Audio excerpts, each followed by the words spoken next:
Students, आज जो हमारा टॉपिक है वो है न्यूरॉन्स, तंत्रिका कोशिका। जैसे कि नियंत्रण एवं समन्वय वाला जो आपका टॉपिक है 10th क्लास में, उसके अंतर्गत हमको मस्तिष्क, मेरुरज्जु, इन सब के बारे में जानकारी हासिल करना है। लेकिन पहले हम पढ़ेंगे किसके बारे में? हम पहले क्या समझेंगे? तंत्रिका कोशिका। क्योंकि आपको तंत्रिका जो तंत्र होता है हमारा पूरी जो तंत्रिका है, पूरे हाथ से लेके सिर से लेके पैर, पूरी बॉडी में तंत्रिकाओं का काम क्या है? सूचनाओं को पहुंचाना, संदेशों को पहुंचाना, संवेदनाओं को पहुंचाना। तो कौन पहुंचाता है? ये तंत्रिका कोशिका पहुंचाती है। और ये तंत्रिका तंत्र का एक आधारभूत रचनात्मक क्रियात्मक इकाई है।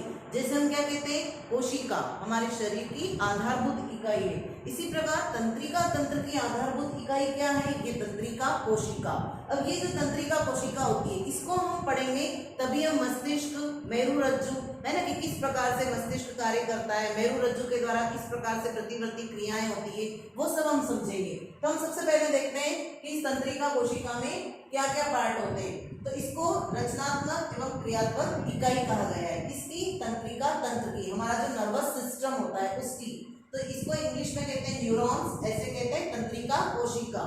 इसके दो पार्ट होते हैं, साइटॉन और एक्सॉन। साइटॉन मतलब कोशिका का है, एक्सॉन मतलब तंत्रिकाक्ष। आप यहाँ देखिए, ये आपको यहाँ पे मैं अभी चित्र की प्रैक्टिस करना बताऊंगी, लेकिन आप देखिए पूरी एक संरचना आपको जो दिखाई दे रही है, इतनी इतनी पूरी, ये कहलाती है साइटॉन, जिसको हम कहते हैं कोशिका का है, इसका मुख्य पार्ट है ना। और इसमें से एक शाखा विभाजित होकर लंबी हो जाती है, उसे हम कहते हैं एक्सॉन, हिंदी में इसको कहते हैं तंत्रिकाक्ष।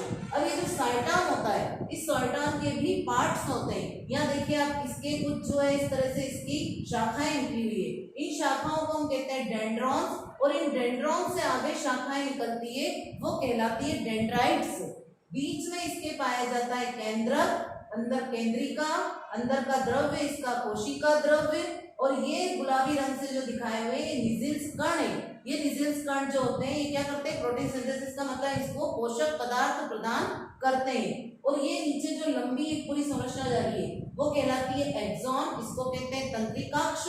और इसके ऊपर ये माइलिन नामक जो एक प्रोटीन है उसका आवरण पाया जाता है, और ये इसके होते हैं अंतिम सिरे। अब इन अंतिम सिरे का क्या योगदान होता है, क्या कार्य करते हैं, ये आपको मैं चित्र के माध्यम से समझाऊंगी। तो अब इसका चित्र कैसे बनाएंगे? आपको सबसे पहले एक डॉट लगाना है, यहाँ पे केंद्रक बनाना है। इस केंद्रक के आसपास आपको क्या करना है? इस तरह से आप यू आकार बनाइए। एक, फिर यहाँ पे आपने बनाया दूसरा, फिर आपने बनाया तीसरा, फिर आप यहाँ पे बनाए चौथा, है ना। फिर यहाँ पे आप इस तरीके से यू शेप दे दें। फिर उसके बाद में यहाँ पे भी एक दीजिए, फिर यहाँ से आप इसको जो है नीचे की तरफ ले जाइए। ये इस तरीके से आप नीचे ले जाएंगे। अब ये जो आपने यू आकार दिए, इनको आपको क्या करना है? एक शाखा छोटी, फिर लंबी, फिर छोटी, फिर इधर से छोटी, फिर ये बीच वाली लंबी, फिर ये छोटी, फिर इधर से भी छोटी बनाएंगे, इसको हम थोड़ा सा, बीच वाली लंबी बनेगी, और फिर ये छोटी, फिर इधर से छोटी, फिर बीच वाली लंबी, थोड़ी इसको लंबा ले जाए, और ये छोटी। तो इस तरह से आपके जो है, जो हम संरचना चाह रहे हैं डेंड्राइट्स की, वो बन जाएगी। अब देखो, फिर यहाँ पर भी ये छोटा, इधर भी छोटा, और इधर ये लंबा। अब आपको क्या करना है कि ये जो इतना पार्ट मैंने बताया, ये साइटॉन है, इसको हम क्या कहेंगे? इसका मुख्य भाग जो होता है ये कहलाता है साइटॉन। ये साइटॉन बन गया जो मैंने यहाँ चित्र में बनाया है ना। अब इस साइटॉन के ये जो भाग थे, यू आकार के मैंने बनाए थे, ये इनको हम कहते हैं, ये जो मैंने बनाए इसको हम कहते हैं डेंड्रॉन्स। और इन डेंड्रॉन से भी ये शाखाएं निकली है, फिर ये वाली, है ना। तो इनको कहते हैं डेंड्राइट्स, डेंड्रॉन से डेंड्राइट्स। ये अंदर केंद्रक, इसको हम कहेंगे केंद्रक। अंदर का द्रव्य कोशिका द्रव्य, ये कोशिका द्रव्य होता है अंदर, इसको हम कहेंगे कोशिका द्रव्य। फिर कोशिका द्रव्य के बाद में इस केंद्रक के आसपास यहाँ पे डॉट्स बनाना है, जिनको हम कहते हैं निजिल्स कण। इनको कहते हैं निजिल्स कण, ये इनको पोषण देने का काम करते हैं। तो ये निजिल्स कण बना दीजिए। अब क्या करना है कि ये तो शाखित भाग है, लेकिन ये सब अशाखित भाग है, लेकिन यहाँ से आप देखिए एक शाखा निकल रही है ना। तो ये एक्सॉन है, ये क्या है? एक्सॉन। तो यहाँ से लंबी शाखा निकली, इसको हम कहेंगे एक्सॉन, और इसके ऊपर यहाँ पर आपको इस तरह से इसका जो है माइलिन नामक प्रोटीन का आवरण बनाना है। तो ये हमने बना दिया यहाँ पे। तो इसको क्या नाम देंगे हम? माइलिन आवरण या माइलिन शीट या माइलिन आवरण, ये आवरण हो गया। उसके बाद में यहाँ ये लिखते हैं कि ये इतना इतना जो पोर्शन है ये क्या कहलाता है? एक्सॉन। इसको कहते हैं एक्सॉन। मैंने पहले ही बताया 2 भागों में डिवाइड रहता है। ऊपर वाला जो है वो कहलाता है साइटोन और नीचे वाला जो है वो कहलाता है एक्सॉन। तो ये एक्सॉन बना दिया।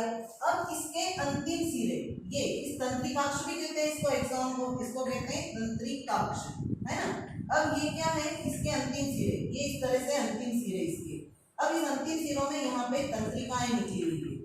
अब इससे एक जो है ये टर्म्स बनती है, टर्म्स का नाम है सूत्र युग्मन या सिनेप्सिस। 10th के लिए भी उपयोगी है, 11th में भी है। सूत्र युग्मन क्या होता है? सूत्र युग्मन का मतलब ये होता है कि ये जो साइटोन है इतना इतना है ना, यह तंत्रिका कोशिका है। तो एक तंत्रिका कोशिका के डेंड्राइट्स, सपोज कीजिए कि यहाँ पे मैंने एक जो है तंत्रिका कोशिका बनाई और उस तंत्रिका कोशिका के ये इस तरीके से डेंड्राइट से निकले हुए है ना, ये तंत्रिका कोशिका बन गई। अब इसके डेंड्राइट्स हैं, तो ये डेंड्राइट्स यहाँ जाके ये इस तरीके से इसके साथ जुड़ेंगे। कौन से? ये वाले, ये जो डेंड्राइट्स हैं ये सब डेंड्राइट्स यहाँ पे, क्योंकि यहाँ पे क्या शुरू हो रही है उसके बाद में नई तंत्रिका कोशिका, ये यहाँ पे एक नई तंत्रिका कोशिका शुरू हो जाएगी। और इस तंत्रिका कोशिका और इसके ये जो तंत्रिका कोशिका है इस एक्सॉन के, ये एक्सॉन के अंतिम सिरे हैं, एक्सॉन के अंतिम सिरे वो लिखे मैंने वहां पर।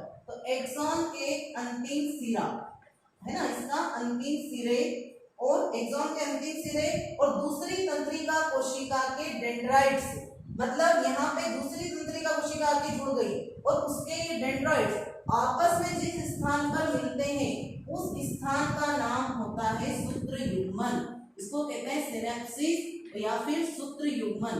जो संवेदनाएं होती है वो एक अंग से दूसरे अंग में किसके माध्यम से पहुंचती है? इस तंत्रिका कोशिका के माध्यम से पहुंचती है, फिर यहाँ से मस्तिष्क को जाती है। तो ये तंत्रिका कोशिका से सूचना इस सूत्र युग्मन के द्वारा दूसरी तंत्रिका कोशिका में गई, फिर दूसरी तंत्रिका कोशिका में फिर सूत्र युग्मन बनेगा, फिर तीसरी तंत्रिका कोशिका में पहुंचेगी। ऐसे सूत्र युग्मन के द्वारा ये एक से दूसरी तंत्रिका कोशिका में पहुंचते हुए मस्तिष्क तक पहुंच जाती है। तो इनको कहा जाता है सूत्र युग्मन। ये टर्म्स है, टर्मिनोलॉजी का तकनीकी शब्द है और ये परिभाषा के रूप में पूछा जाता है कि सूत्र युग्मन क्या होता है। तो ये आपके सामने तंत्रिका कोशिका है, इसका अंतिम सिरा, ये तंत्रिका कोशिका का अंतिम सिरा। और ऐसी ही तंत्रिका कोशिका जब यहाँ आके जुड़ जाएगी तो इसके जो डेंड्राइट है वो इसके साथ जुड़ेंगे, अटैच होंगे। तो उस स्थान को हम कहते हैं, जैसे ये यहाँ पे सपोज करिए कि यहाँ पे डेंड्राइट से जुड़े, तो जिस स्थान पे जुड़े उसी का नाम होता है सूत्र युग्मन। तो इस तरह से तंत्रिकाएं सूत्र युग्मन के द्वारा एक तंत्रिका दूसरी तंत्रिका से जुड़ती जाती है, वो पूरा तंत्रिका तंत्र बनता है और सूचनाओं का आदान प्रदान होता है। तो इसमें ये जो डायग्राम है ये 10th क्लास के लिए, 11th क्लास के लिए, दोनों के लिए महत्वपूर्ण है। इसमें देखिए आप, ये बच्चों ने तंत्रिका कोशिका का जो है एक पूरा चार्ट या मॉडल जो भी कहें वो बनाया है। इस तंत्रिका कोशिका में आप देखिए किस तरीके से बच्चों ने ये यहाँ पे पूरा साइटोन ऊपर वाला पार्ट, फिर नीचे ये यहाँ पर एक्सॉन, साइटोन से ये डेंड्रॉन, डेंड्रॉन से डेंड्राइट से निकले हुए और ये माइलिन शीट का आवरण है। तो ये 10th क्लास के लिए और 11th क्लास के लिए दोनों के लिए उपयोगी है। ये समझेंगे तभी आपको मस्तिष्क और मेरुरज्जु समझ में आएगा। Thank you.